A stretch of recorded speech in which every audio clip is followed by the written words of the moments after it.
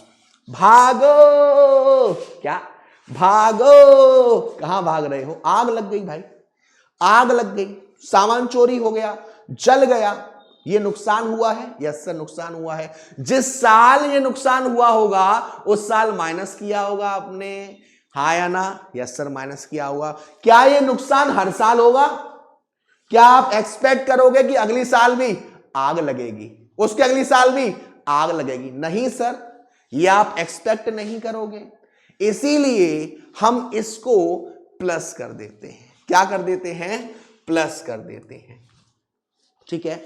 Loss on sale of fix asset, जब हम अपनी किसी फिक्स एसेट्स को बेचते हैं और बेचकर हमें घाटा हुआ, जब भी हम अपनी फिक्स एसेट्स को बेचते हैं, ये हमारा बिजनेस नहीं है, हमने अपनी फिक्स एसेट्स को इस्तेमाल किया और जब उसका एक टाइम लिमिट हो गया उसके बाद हमने उसको सेल कर दिया और सेल करने के बाद लॉस हुआ तो उस साल हमने उसे माइनस किया होगा।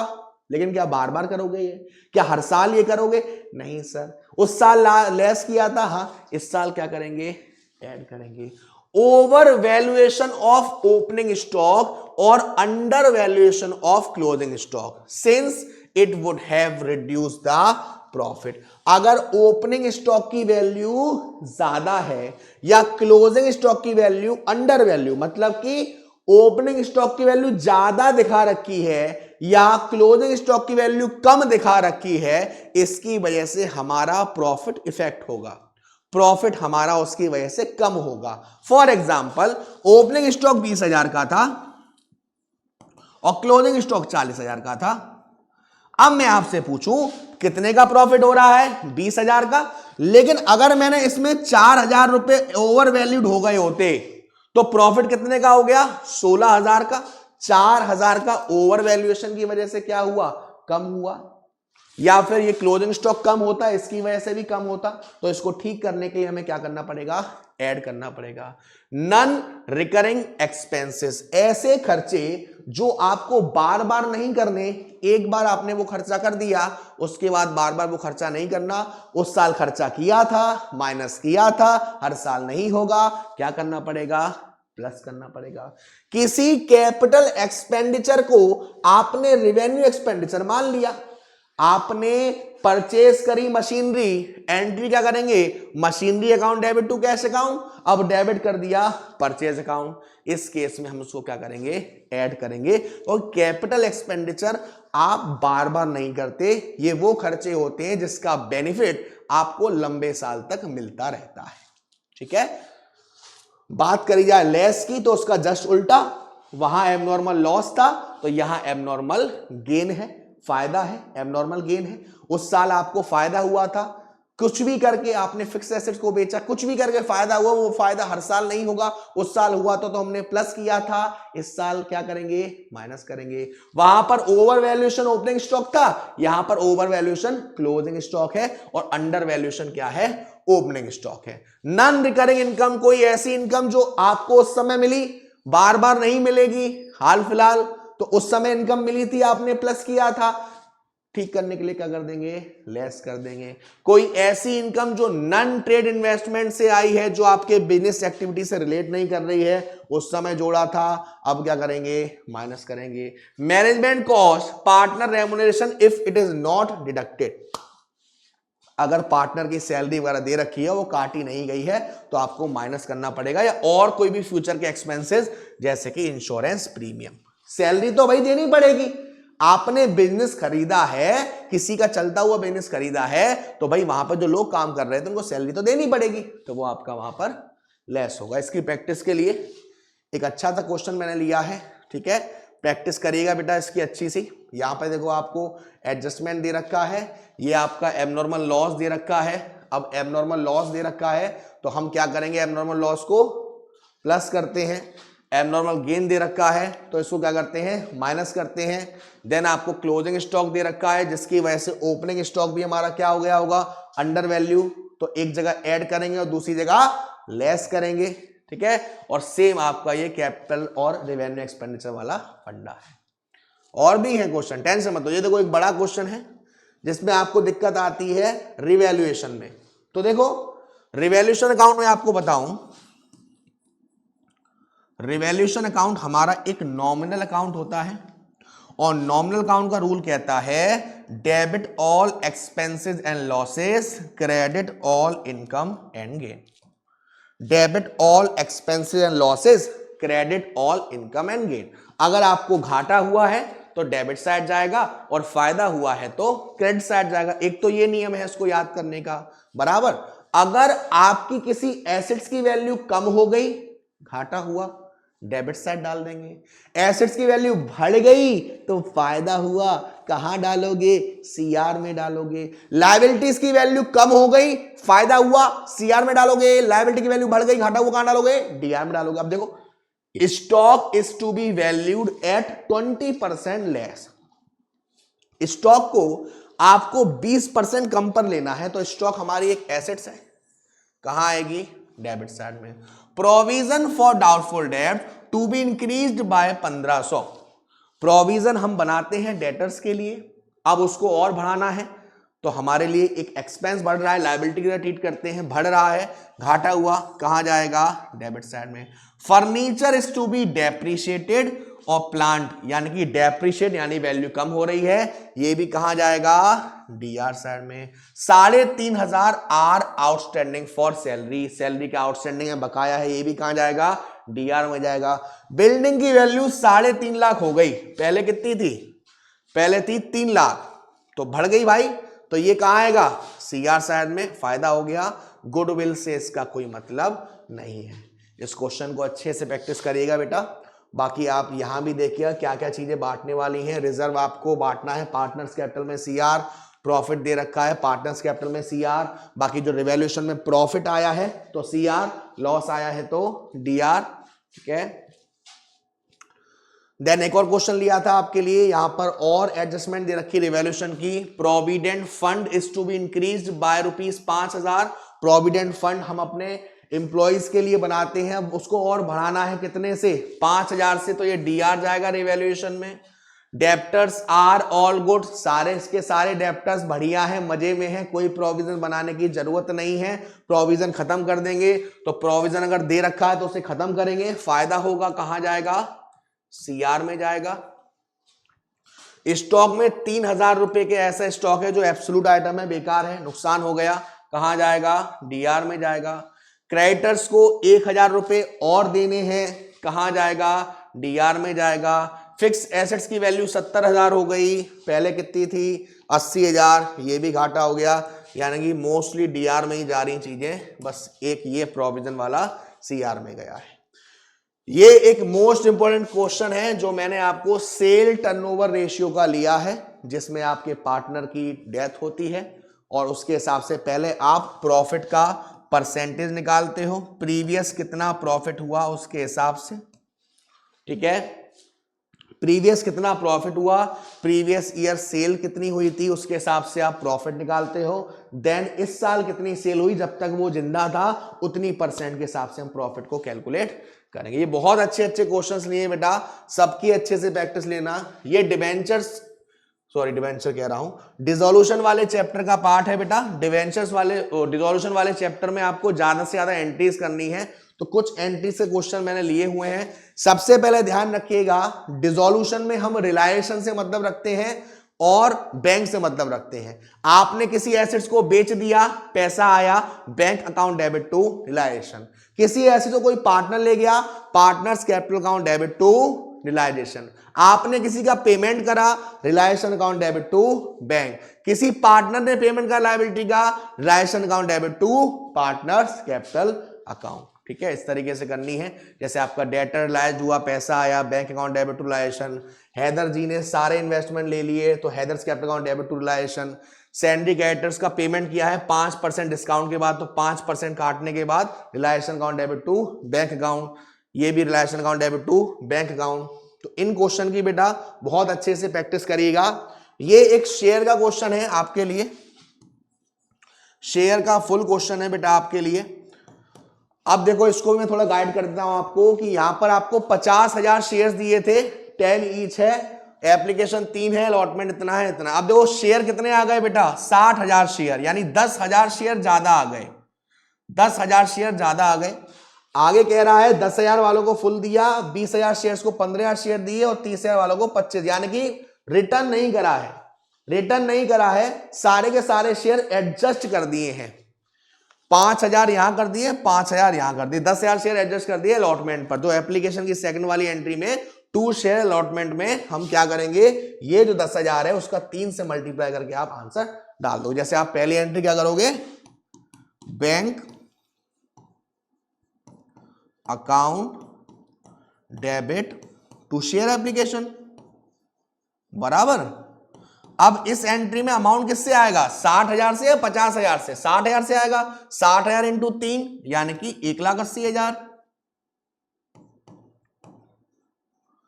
अब जो दूसरी एंट्री करोगे वो होगी आपकी share application account debit to share capital to share allotment. Share application में 1,80,000, शेयर कैपिटल में आपको कितना आएगा, 1.5 लाख, और ये आपका 10,000 इंटू 3 30,000 शेयर अलॉटमेंट में। ये अमाउंट जो 2 शेयर अलॉटमेंट में गया है, जब अलॉटमेंट की सेकंड वाली एंट्री करोगे बैंक वाली, वहां से आपको इसको क्या कर देना है, माइनस कर देना है। ठीक है, इसी क्वेश्चन का आगे कह रहा है all excess money paid on application is to be adjusted अगर amount on allotment the share were fully called and paid up except the amount of allotment first and final call not paid by those who applied for 2,000 share of the group applying for 20,000 share. यहां पर आपको applied और allotted वाला फंडा करना है। एक चीज का ध्यान रखिएगा, शेयर्स के बहुत अच्छे मैंने नोट्स बनाए हुए हैं जिसमें आपको एक एक चीज डीपली समझाई है। ठीक है, तो आप चाहें तो वो भी मैं आपको अवेलेबल करवा दूंगा। ठीक है, जब भी कभी ऐसी बात बोली जाएगी तो हमें अप्लाइड और अलॉटेड निकालने पड़ेंगे। अप्लाइड यानी कि उन्होंने मांगे थे और अलॉटेड यानी कि हमने दिए। अप्लाइड हमेशा ज्यादा आएंगे तो उन्होंने ज्यादा मांगे होंगे। यहां पर क्या कह रहा है, 2,000 शेयर अप्लाइड करें, यानी हमें क्या निकालना है, अलॉटेड निकालना है। अलॉटेड कैसे निकलेगा, ये कौन से ग्रुप में है, जिन्होंने 20,000 शेयर अप्लाइड करे थे, यानी कि ये वाला। अब हमें क्या दे रखा है, अप्लाइड दे रखा है, हमें क्या निकालना है, अलॉटेड निकालना है। अलॉटेड वाले में कम वाला अमाउंट ऊपर, ज्यादा वाला अमाउंट नीचे, into number of share applied. Solve करोगे तो आपका आएगा 1,500, यानी कि 2,000 शेयर मांगे थे, 1,500 आपने दिए हैं। अब ये हमने क्यों किया, क्योंकि सर ये जो 500 शेयर का डिफरेंस आ रहा है उसका पैसा उसने एप्लीकेशन पर ही दे दिया होगा, वो हम यहां पर एडजस्ट करेंगे। ये एक और क्वेश्चन है, ये तो बहुत ज्यादा इंपॉर्टेंट क्वेश्चन है बेटा, ये CACS में भी देखने को मिला है। ठीक है, तो इसकी प्रैक्टिस अच्छे से करिएगा। तो ये कुछ क्वेश्चंस थे बेटा आपके लिए बहुत ज्यादा इंपॉर्टेंट, इन सभी की आप प्रैक्टिस कर ले हो तो पास तो दूर की बात है, मार्क्स ऐसे आ जाएंगे कि कोई आपके आसपास नहीं रहेगा। इन सभी क्वेश्चंस की प्रैक्टिस करना। किसी भी क्वेश्चन में दिक्कत लगे या कैसा भी कोई डाउट हो तो कमेंट कर दीजिएगा, मैं खुद वहां पर आपको रिप्लाई कर दूंगा, मैं गाइड कर दूंगा। ठीक है बेटू, तो thank you so much, love you all, Gabbar sir, Gabbar army.